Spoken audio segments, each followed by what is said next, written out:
আমি একটা প্রশ্ন করতে চাই, তুমি প্রধানেও সমাজের বেশ কিছু বাস্তব তুলেছো, তুমি টেক্কাতেও চাকরি দুর্নীতি তুলছো। খাদানে চাকরি দুর্নীতি নিয়ে নয় গল্পটা, ইকলাখের চরিত্রটা তাহলে একটা কিছু ক্রাইসিসের মধ্যে তো আছে। হ্যাঁ, সেই ক্রাইসিসটা তো আমার না সব চরিত্র কোথাও যেন মনের কাছে থাকে। আর আমার এই নতুন একটা একটা পোকা মাথার মধ্যে ঘুরছে, কি নিজেকে ভাঙা, নিজেকে একরকমের না দেখা, এবং একটা ছবি থেকে আরেকটা ছবি লুক, ফিল, কনসেপ্ট, বেশভূষা থেকে আরম্ভ করে সমস্ত যেন আলাদা হয়।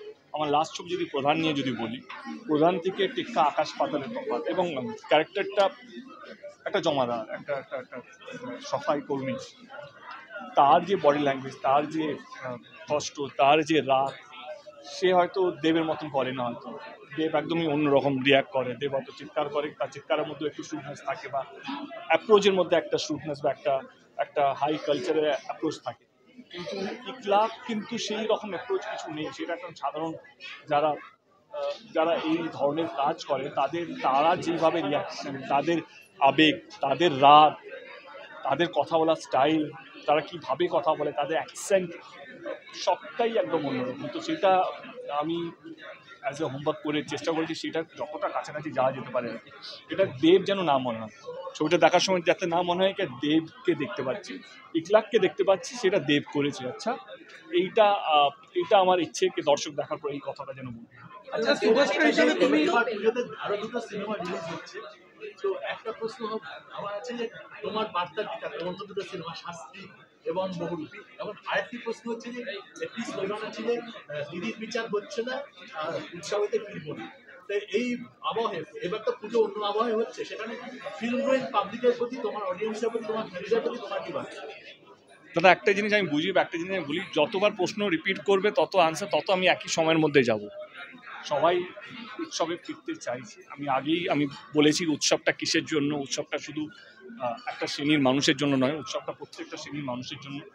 সেটা আমি আবার রিপিট করতে চাই না। এবং বার্তা আমার মনে হয় না কাউকে কিছু বার্তা দেওয়ার জন্য। আমি কি না বক্তৃতা দিতে বসেছি নাকি?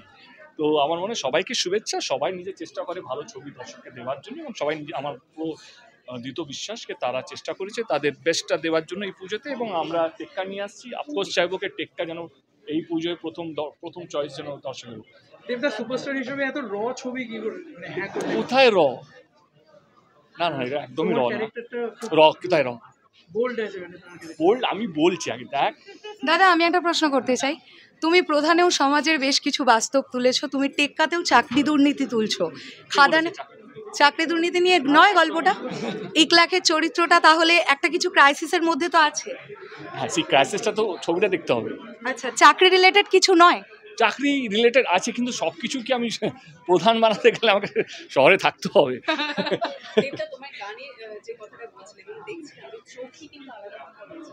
একটা বাচ্চা মেয়েটার হাত ধরে সত্যি তো ছেলেটা পালাম স্বস্তিকাদি তার টাফ সিন বলেছিল। আমি কনফেস করি, হ্যাঁ, আমি একটা জিনিস কনফেস করি। আমি অনেক বছর ধরে একটা বাচ্চার সঙ্গে ছবি করার জন্য মানে আমার সঙ্গে বাচ্চাদের একটা দারুণ কেমিস্ট্রি, মানে বাচ্চারা আমাকে ভালোবাসে। তো আমি অনেক ডিরেক্টরকে বলেছিলাম কি তো তাও না, একটা এমন যারা যারা আমার নিয়মিত হবে যাদের সঙ্গে কাজ করি, তো একটা বাচ্চার সঙ্গে বাবা হতে পারি আমি তার, বা something I actually want to do something, যেটা বাচ্চাদের সঙ্গে পুরো ছবি জুড়ে বাচ্চাদের সঙ্গে, যে আমি এবং বাচ্চা, এবং story will revolving around that this two character. কিন্তু পাইনি, কিন্তু যখন পেলাম তখন এরকম ধরনের ক্যারেক্টার যে এখানে আমি হাসবো না কাঁদবো, to think to say yes to it. But I thought কি আর যেটা তুমি সবসময় ভাবো সেটা তো হয়ে ওঠে না।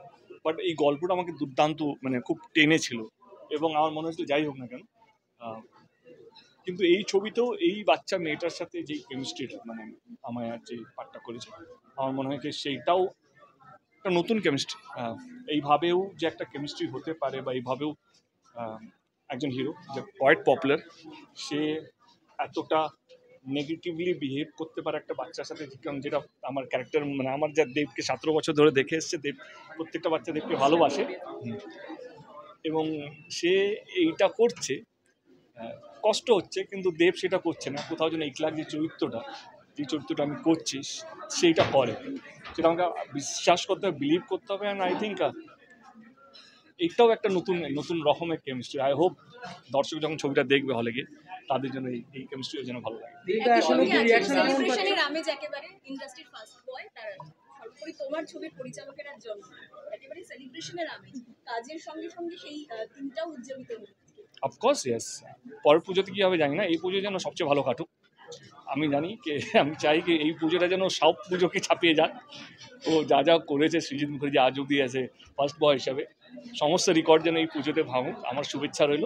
এবং দর্শকদেরকে জানিয়ে রাখি যারা ভালো বাংলা ছবি দেখতে jokes upper, I think it's very workaholic, যেটা আমি একটু আগে স্টেজে বলছিলাম কি আজকে সকাল 3টে অবধি, মানে আমি 6টায় ফিরেছি, 3টে অবধিও কাজ করেছে, গানটা লক হয়েছে, কারণ যেহেতু ছবিটা রিলিজ হওয়ার পথে তার মধ্যে আমাদের কথা চলছে না এই শর্টগুলো চেঞ্জ হবে, ওই শর্টগুলো চেঞ্জ হবে। আমার মনে হয় সৃজিত মুখার্জি হয়েছে তার এই কাজের প্রতি প্যাশনটার জন্য এবং অনেস্টির জন্য, যে অনেস্টি দিয়ে কাজটা করে সেইটার জন্যই আজকে উনি এত দূর অবধি আসতে পেরেছেন। এবং আই এম শিওর দ্যাট কি এইটা উইথ সময় উইথ টাইম এটা কোথাও যেন মাল্টিপ্লাই হতে গেছে। মানে আজকে পুজো হয়তো এরকম, সামনে পুজো আরও হয়তো ওর খিদে, ওর প্যাশন টুয়ার্ডস দ্য জব সেটা আরও বাড়ুক, এটাই ঠাকুরের কাছে পাচ্ছি। সেম ইন্ডাস্ট্রি থ্রেড কালচার কি থ্রেড কালচার থ্রেড কালচার যে করার চেষ্টা করছেন হেড প্রেসার তো সবাই ন্যায় পাওয়া উচিত, এটাও তো একটা ন্যায়, এটাও তো একটা জাস্টিস। এই মেয়েটা যে 3 মাস ধরে তাকে ব্যান করা হয়েছে, আমার মনে হয় কারো পেটে লাথি মেরে কারো কাজ বন্ধ করে ন্যায় হয় না। সবাইকে একটু মানবিক হতে হবে, সবাইকে নিয়ে ভাবতে হবে। আমার সংসার চলে যাচ্ছে বলে অন্য সংসার যেন চলে, সেটা যারা ওই ডিপার্টমেন্টে হেড তাদেরও এটা মাথায় রাখতে হবে।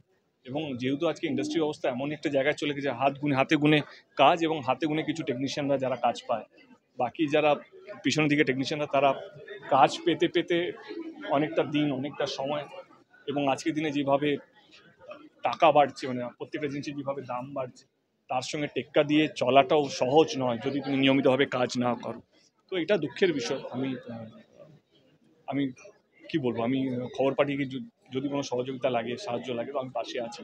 কিন্তু এইটা তাদের নিজেদের ব্যাপার, এবং আমি চাই কোনো টেকনিশিয়ান মানে এই সময় দাঁড়িয়ে কারো পেটে লাথি মেরে বা কারো কাজ বন্ধ করে জাস্টিসটা যাতে না হয়, সবাই যেন কাজ করে। এবং আমার কোথাও যেন মনে হয় কি যেই নিয়মে চুরি করতে হয় সেই নিয়মটা কারেক্ট করলে যদি চুরিটা বন্ধ হয়, সেই কারেকশনটা দরকার আমার মনে হয়। মানে নিয়ম এমন করে দেন আমাকে জোর করে চুরি করতে হবে, নিয়মটাকে এমন করবে যাতে কাউকে চুরি যাতে না করতে হয়। That's the only formula.